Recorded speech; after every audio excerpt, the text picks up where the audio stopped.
उत्तराखंड के मुख्यमंत्री पुष्कर सिंह धामी ने शिव भक्त कांवड़ियों का किया स्वागत और इस दौरान उन्होंने एक कार्यक्रम को भी संबोधित किया, जहां पर उन्होंने अपने विचार व्यक्त करते हुए कहा कि ये मेरा सौभाग्य है कि मुझे शिव भक्त कांवड़ियों का स्वागत करने का अवसर प्राप्त हो रहा है। उनका आशीर्वाद लेने का अवसर मुझे प्राप्त हुआ है।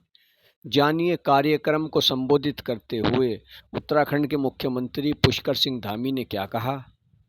करने के लिए इस यात्रा को करते हैं, तो हम सबको ये याद रखना होगा, भगवान शिव ने सृष्टि की रक्षा के लिए, दूसरों की रक्षा के लिए हलाहल पी लिया और इसीलिए वो नीलकंठ हो गए। तो इसलिए अगर हमको भी कहीं कोई परेशानी आती है तो मैं आप सबसे अपील करता हूँ कि यात्रा में किसी प्रकार की विघ्न बाधा न हो, किसी प्रकार की कोई परेशानी न हो। आपकी यात्रा के कारण से किसी को भी कोई परेशानी न हो और यात्रा के नियमों का आप पालन करें, ये मैं अपील भी करता हूँ। मुझे गर्व है कि लाखों कांवड़िया इसी भावना के साथ यात्रा कर रहे हैं, मैं उन सबको नमन करता हूँ।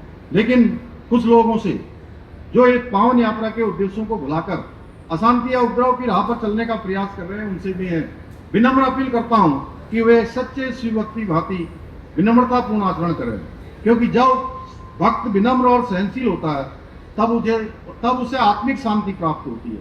मैं भगवान आशुतोष से प्रार्थना करता हूँ इस बार की आपकी कांवड़ यात्रा आपके भीतर शिव तत्व को जागृत करे। इसके लिए आपको प्रसन्न रहकर शांतिपूर्ण आचरण करना होगा। भाइयों बहनों, देवभूमि उत्तराखंड की यह पुण्य भूमि केवल आप सभी का स्वागत नहीं करती, बल्कि आपकी सेवा को अपना सौभाग्य मानती है। इसलिए हमारी सरकार, प्रशासन, पुलिस, स्वयंसेवी संगठन, डॉक्टर, सफाई कर्मी, हमारे व्यापार मंडल के लोग, हमारे गंगा सभा के लोग, हमारे सारे जनप्रतिनिधिगण, हमारे यहाँ मेयर बैठे हैं, विधायक बैठे हैं, सांसद बैठे हैं, जिला पंचायत के लोग बैठे हैं, क्षेत्र पंचायतों के लोग बैठे हैं, नगर पालिका और नगर पंचायतों के लोग हैं, हमारे पूज्य संतगण हैं। ये सारे के सारे मिलकर इस यात्रा का संयोजन करते हैं। भाइयों बहनों, उत्तराखंड को देश का अग्रणी राज्य बनाने के अपने विकल्प रहित संकल्प के साथ हम निरंतर कार्य कर रहे हैं, जिसका परिणाम भी आ रहा है। और इसका परिणाम है कि हमारी दिशा बिल्कुल सही लक्ष्य की ओर बढ़ रही है। नीति आयोग भारत सरकार के इंडेक्स में पूरे देश के अंदर सतत विकास के लक्ष्यों को प्राप्त करने में देवभूमि उत्तराखंड पूरे देश के अंदर पहला स्थान हमने प्राप्त किया है। इसके साथ ही हमने बेरोजगारी दर भी राष्ट्रीय औसत से हमारी कम हुई है। हमने नकल विरोधी कानून बनाया है, जिसके बनने के बाद 24,000 से अधिक नियुक्तियां अभी बिना किसी भ्रष्टाचार के, बिना किसी नकल के संपन्न हो गई हैं। भाइयों बहनों, और नकल माफिया आज जेल की सलाखों के पीछे हैं। हमने विकास के साथ साथ प्रदेश की संस्कृति के संरक्षण के लिए भी काम किया है, जहां हमने सख्त धर्मांतरण विरोधी कानून लागू किया है, दंगा विरोधी कानून लागू किया है, समान नागरिक संहिता का कानून लागू किया है। वहीं लव जिहाद, लैंड जिहाद और थूक जिहाद के खिलाफ भी हमने कठोर कार्रवाई सुनिश्चित की है।